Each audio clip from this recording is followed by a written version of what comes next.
आप सभी को नमस्कार। मेरे प्रिय विद्यार्थियों, आप सभी को स्वतंत्रता दिवस की हार्दिक शुभकामनाएं। आज 15 अगस्त 2026 के इस पावन अवसर पर लर्निंग कोचिंग क्लासेस की संचालिका और आपकी शिक्षिका के रूप में यहाँ आप सभी के सामने खड़े होकर के मुझे अत्यंत गर्व और खुशी महसूस हो रही है।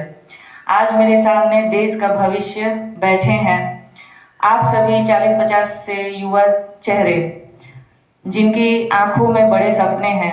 इस पूरे संस्थान में आपकी एकमात्र शिक्षिका होने के नाते आपको सही दिशा दिखाना और आपके सपनों को पंख देना मेरी सबसे बड़ी भूमिका और जिम्मेवारी और सौभाग्य भी है।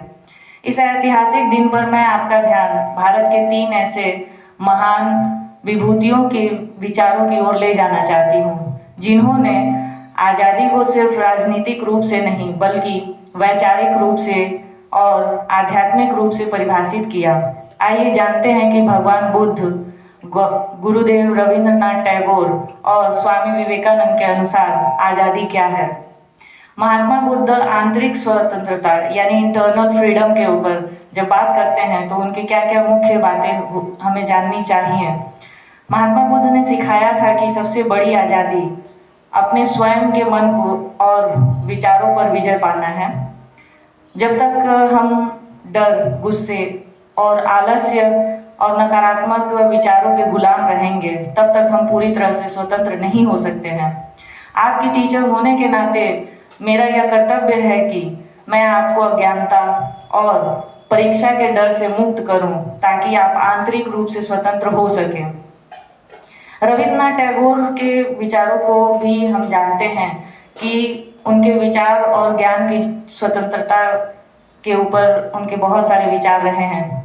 गुरुदेव रविंद्रनाथ टैगोर ने एक ऐसे भारत का सपना देखा था जहां मन भय मुक्त हो और मस्तक ऊंचा हो, जहां ज्ञान स्वतंत्र हो। उनके अनुसार सच्ची आज़ादी तब है जब हम अपनी सोच संकीर्ण दीवारों और रूढ़ियों से बंधी न हो। मैं चाहती हूँ आप मेरी इस क्लास में सिर्फ रटने या परीक्षाओं के लिए न जाएं, बल्कि अपनी सोच को आज़ाद, खुला और तार्किक बनाने के लिए शिक्षा ग्रहण करें। स्वामी विवेकानंद आत्मनिर्भरता और निर्भीकता की बात करते हैं। ये मेरे बेहद ही प्रिय व्यक्ति रहे हैं। मैं जीवन में इन तीनों को ही आदर्श रूप में स्वीकार करती हूँ। स्वामी विवेकानंद का स्पष्ट मानना था कि स्वतंत्रता ही विकास की पहली शर्त है। हम अगर आज़ाद होंगे तो फिर हम विकास कर पाएंगे।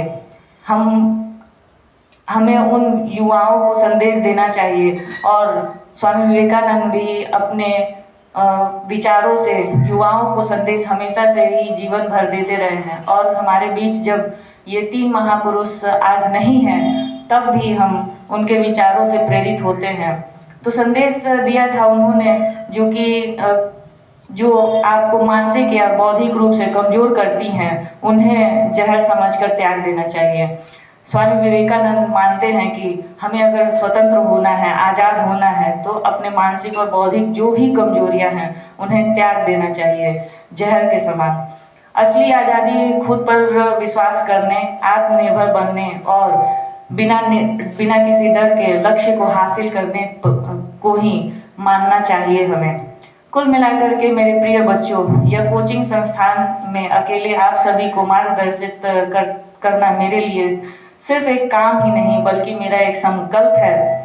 जब आप अनुशासित, ज्ञानवान, आत्मविश्वासी बनेंगे, तभी मेरा मेहनत सफल हो जाएगा और होगी। आइए आज हम सब मिलकर इस स्वतंत्रता दिवस पर संकल्प कर लें कि हम पढ़ाई के साथ साथ खुद को एक बेहतरीन इंसान और जिम्मेवार नागरिक बनाएंगे। जय हिंद, जय भारत। धन्यवाद।